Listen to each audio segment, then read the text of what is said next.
الحمد لله رب العالمين وصلى الله وسلم على نبينا محمد وعلى آله وصحبه. Assalamu alaikum wa rahmatullah wa barakatuh, mes frères, mes sœurs, bienvenue avec nous dans ce premier cours qui concerne les leçons de vie.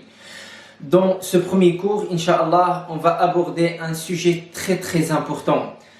Ce sujet-là, subhanallah, qui a été beaucoup traité par des frères, et à cause de ce sujet-là, beaucoup de gens ils sont en train de se plaindre. Ce sujet-là, il concerne les points destructifs du couple. Malheureusement, on se marie, mais on ne sait pas pourquoi on se marie. Parfois, après le mariage, on dit qu'on a une vie malheureuse, on n'est pas heureux. Parfois, le mari, il ne sait pas comment il va gérer sa vie. Parfois, on dit pourquoi on n'est pas heureux. Tout simplement parce que Allah subhanahu wa ta'ala nous a cité quelques éléments dans le Coran et dans la Sunna. Et le prophète sallallahu alayhi wa sallam nous a appris, il nous a transmis quelques règles importantes. Sans ces règles-là, on ne peut pas avoir une vie heureuse. On ne peut pas se marier comme ça. C'est pour ça qu'on a beaucoup de problèmes dans les tribunaux. On a beaucoup de divorces. Afin d'avoir une vie heureuse, il faut respecter quelques points et éviter surtout des points qui peuvent détruire la vie du couple. Aujourd'hui, on va voir les 7 points destructifs de la vie du couple. Le premier point, c'est la religion. Et je vais développer, Inch'Allah, aujourd'hui, ce point. Deuxième point, c'est la confiance. On ne peut pas vivre sans confiance. Quel que soit l'amour qui est établi entre le frère et la sœur, à long terme, le couple, il ne va pas tenir. Aussi, la bonne parole.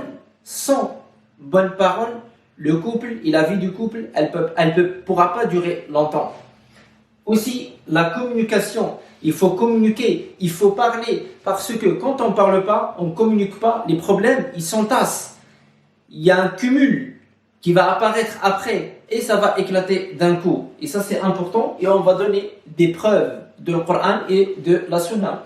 Aussi, on a la colère, al-ghadab, et on va détailler, Inch'Allah, dans les prochaines séances, on va détailler à propos de ce sujet. Combien de personnes ils sont rentrés en prison, combien de personnes ils se sont suicidés, ils étaient bien avec leurs femmes, et d'un coup, hop, ils ont fait n'importe quoi. La colère, aussi, c'est l'un des points qui peuvent ruiner la vie du couple.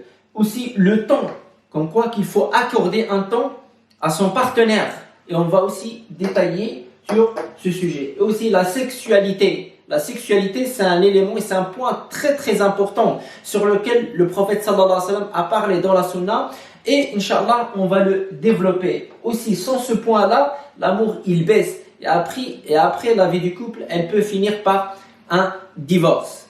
Aujourd'hui, Inch'Allah, Jalla wa ala, on va détailler et on va parler, Inch'Allah, sur la religion. Le premier point destructif de la vie du couple, la religion. Je vous dis, mes frères, mes sœurs, chaque personne qui m'écoute, que ce soit, il va se marier, il n'est pas marié maintenant, célibataire, ou il est déjà marié, frère ou sœur, homme ou femme. Barakallahu fikum. La base de la vie du couple, la base, c'est la religion. La base, subhanallah, de chaque relation spirituelle, c'est la religion. C'est qui donne, subhanallah, l'affection, la tendresse, c'est quoi qui fait en sorte que le mari et la femme, ils ont une bonne entente, c'est la religion. C'est pour ça, Allah subhanahu wa ta'ala, il a dit dans le Coran, Ya ayyuhalladhina amanu, et surtout exactement dans surat At-Tahrim, il a dit, ô les croyants, Ya ayyuhalladhina amanu, qu anfusakum wa ahlikum nara waquduha an-nas wal hijara, عليها ملائكة غلاظ شداد لا يعصون الله ما أمرهم ويفعلون ما يؤمرون. Allah il a dit, ô les croyants, préservez vos propres personnes et vos familles, préservez-leur contre un châtiment douloureux. dont le combustible sera les gens et les pierres.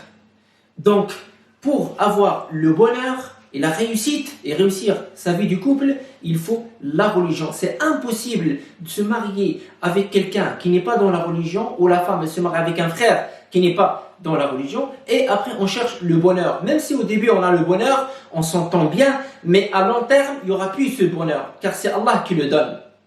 On prend un exemple, dans la sunna, le prophète sallallahu alayhi wa sallam, il nous dit dans un hadith rapporté par le Bukhari et Muslim, comme l'habitude et comme les règles de ces formations qui ont été établies sur ce site, chaque fois qu'on donne un hadith, il faut qu'il soit authentique ou moyen, et on donne la source de chaque preuve. Le prophète, il dit dans un hadith rapporté par Al-Bukhari et Muslim, hadith authentique, hadith Abi Huraira, il a dit, il parle avec les hommes, il leur montre comme quoi que le foyer, il faut qu'il soit basé sur la religion. Le conseil du prophète sallallahu alayhi wa sallam. Il a dit, la femme, on se marie avec les femmes, les gens, ils se marient pour 4 raisons. Pour l'argent, il y en a qui se marient. Pour l'argent, ils cherchent la femme riche, il y en a qui cherchent la beauté, il y en a qui cherchent la noblesse, et il y en a qui cherchent la religion. Il a dit le prophète sallallahu alayhi wa sallam, Fadfar bidhati din, tharibat yadak. Alors prends celle qui a la religion, comme ça tu gagnes. Tharibat yadak, tu vas porter de l'or dans tes mains. Tharibat yadak, et comme ça c'est toi le gagnant. Regardez comment le prophète sallallahu alayhi wa sallam, il nous a appris de choisir la religion, car c'est la religion, la femme pieuse qui te permet d'être tranquille dans ta tête. Tu es sûr parce qu'elle connaît Allah Jalla wa Ala, elle va pas te trahir. Mon frère, ma soeur, j'aimerais bien vous transmettre un point très très important. S'il n'y a pas la religion, je vous jure par Allah subhanahu wa ta'ala que les sentiments ils baissent, et du jour au lendemain, Shaitan il peut rentrer dans la tête du mari ou de la sœur ou de la femme, et elle peut faire n'importe quoi. Mais quand on a la religion, elle va pas faire n'importe quoi. Elle est préservée avec la permission d'Allah Jalla wa Ala. C'est la religion qui protège ta femme. Et toi aussi, je te dis ma soeur, c'est la religion qui protège ton mari. Comme ça, tu es tranquille. Même si lui, il a envie de faire quelque chose, la religion, elle lui dit, crains Allah Jalla wa Ala. Aussi, pour les femmes qui cherchent à se marier, le prophète sallallahu alayhi wa sallam, il a adressé des paroles claires à leur tuteur. Il leur a dit dans un hadith rapporté par At-Tirmidhi fi Sunani wa rawahu aydan Ibn Majah fi Sunani bi sanadin hasan, avec une bonne chaîne de transmission. Et le hadith, il a été authentifié par Al-Albani. Il a dit le prophète sallallahu alayhi wa sallam, idha ja'akum man tardawna dinahu wa khuluquhu fazawwijuhu. Intabihu. Il a dit le prophète sallallahu alayhi wa sallam, s'il vous arrive quelqu'un qui est dans le din et qui a le bon comportement, regardez ce qu'il a dit. Parce qu'il ne suffit pas d'avoir juste din ou l'apparence. Il faut l'apparence et en même temps la pratique, le bon comportement, un bon cœur qui est en conformité avec le comportement du prophète sallallahu alayhi wa sallam et le comportement de l'islam. S'il vous arrive quelqu'un qui est dans le din, qui a la religion et il a le bon comportement, mariez-le. Sinon, si vous ne le faites pas, vous allez semer la corruption sur terre. Donc, toi, ma sœur, Allah subhanahu wa ta'ala, ou le messager d'Allah, il vous a montré les signes et les grands éléments pour avoir une vie heureuse. Moi, barakallahu fik ma sœur, ou là toi mon frère, quand tu te maries, ou là toi ma sœur, quand quelqu'un vient et se présente, tu lui poses même pas la question, est-ce que mon frère, tu fais le fajr ou pas? Si il fait pas la prière, si il donne pas à Allah son droit, comment toi ma sœur, il va te donner ton droit? Comment tu veux que tu sois heureuse avec lui? Il faut se poser la question. Non, oui, mais il me plaît. D'accord, maintenant il te plaît. Il va te plaire la première semaine, deuxième semaine, troisième semaine, un mois plus tard. Et après, cet amour, il va s'évaporer. Nous, on connaît les gens, on connaît beaucoup d'expériences qui concernent les autres. Ça y est, cet amour, elle va s'évaporer. Ce qui reste, il va rester le vrai, les bases. Donc, lui, quelqu'un, il fait même pas sa prière. Connaît même pas Allah subhanahu wa ta'ala, il fait même pas un effort pour se réveiller al-fajr. Comment il va faire un effort avec toi, ma sœur? Comment? Son Seigneur, il lui donne pas son haqq. Comment il va te donner toi ton haqq, ma sœur? C'est pour ça qu'on dit les points qui peuvent détruire la vie du couple. Après, même si maintenant on s'aime, etc., mais vu qu'il n'a pas la religion, crois-moi, ma sœur, vous n'allez pas aller loin avec ce frère ou vous allez beaucoup souffrir. Pareil, toi aussi, mon frère. Une sœur, elle ne fait pas la prière, elle est loin de la religion, elle ne cherche même pas à faire des efforts pour se rapprocher d'Allah, subhanahu wa ta'ala. Tu sais qu'elle n'aime pas trop sa religion. T'attends quoi, mon frère?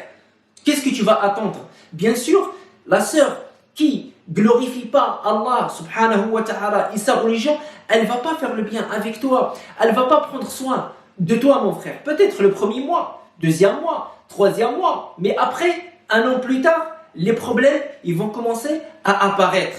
C'est pour ça, le point le plus important que je transmets aux gens, à mes frères, à mes sœurs, c'est la religion.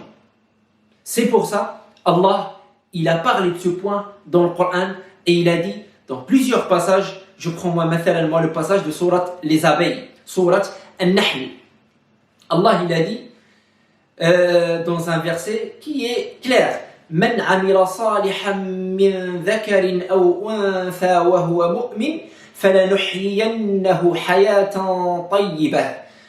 Chaque mâle ou femelle, c'est-à-dire chaque homme et une femme qui va faire des bonnes œuvres dans la religion, et bien certes on va lui accorder une vie heureuse.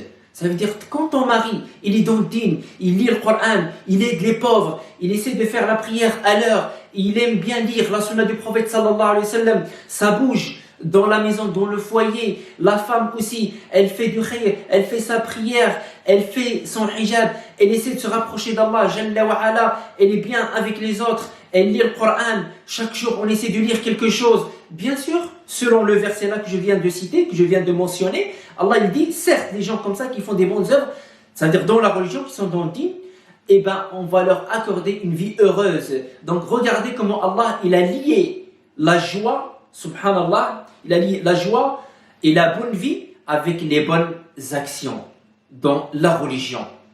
C'est pour ça aussi, Allah subhanahu wa ta'ala, il a dit dans un autre verset qui se trouve dans Surat Maryam, il a parlé sur le prophète Ismaïl.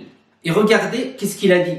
Il a dit, Allah subhanahu wa ta'ala, وَاذْكُرْ فِي الْكِتَابِ إِسْمَاعِيلَ إِنَّهُ كَانَ صِدِّيقًا نَبِيًّا وَكَانَ يَأْمُرُ أَهْلَهُ بِالصَّلَاةِ وَالزَّكَاةِ وَكَانَ عِنْدَ رَبِّهِ مَرْضِيًّا.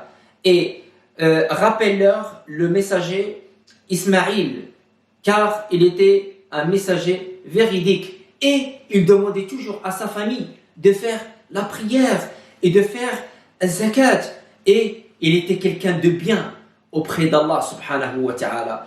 Allah, il était satisfait de lui, subhanallah. Vous voyez, quand le foyer il est basé sur la religion, le mari parle avec sa femme, viens, il faut se réveiller pour le fajr. Je vais te réveiller. Si sa femme, elle reste un peu, elle tarde, il va la réveiller, ou la femme, elle va réveiller son mari. Ils vont lire le Coran ensemble. Ils ont un programme ensemble. Ils essaient d'apprendre l'arabe, la religion, au moins 2 heures, 3 heures par semaine. L'essentiel, c'est d'établir un programme qui va leur permettre de progresser un peu dans la religion. On perd beaucoup de temps, mais au moins 3 heures par semaine, 4 heures, 2 heures et demie. Ce foyer-là qui peut aller très loin. Même un jour, ton mari, ma soeur, s'il a envie de faire quelque chose, il va dire Astaghfirullah. Non, je ne peux pas faire ça. La religion et la foi, elle va intervenir. Aussi la sœur, si elle voudra faire quelque chose au futur, elle va dire Astaghfirullah. Allah, il me voit. Car c'est pas toi qui va empêcher sa femme. Et toi, ma soeur, c'est pas toi qui va empêcher ton mari. Si le frère ou la sœur, il veut faire quelque chose, il va la faire. Moi, je vous dis ça. Si la seule chose qui peut empêcher les péchés ou la trahison, c'est la crainte d'Allah Jalla wa ala et la religion. Je répète, et la religion. Regardez le prophète sallallahu alayhi wa sallam, il a vécu avec ses épouses dans des pièces modestes, qui sortent pas de l'ordinaire. Et malgré tout ça, il était le prophète heureux avec ses femmes. Et il faisait des efforts pour attirer le cœur du prophète sallallahu alayhi wa sallam. Et c'était le foyer le plus heureux, c'était le foyer du prophète sallallahu alayhi wa sallam. على ما رزقهم الله من العيش البسيط, malgré leur simple vie. Mais ils étaient heureux. Pourquoi? Parce qu'ils ont fait rentrer la religion dans leur vie. Donc maintenant, pour ceux qui sont déjà mariés, ils ont un manque dans ce point, ils peuvent rattraper le retard ou le manque. Ils peuvent corriger leurs actes. Ils peuvent rectifier les habitudes qui ont été établies dans la vie du couple. La femme, elle parle avec son mari. Inch'Allah, il faut qu'on commence à lire le Coran. Il faut qu'on fasse la prière avec assiduité, avec régularité. Ça ne concerne pas que ceux qui sont célibataires et qui veulent commencer le mariage. Même ceux qui sont mariés et ils ont commis quelques erreurs avant. On peut rectifier nos erreurs.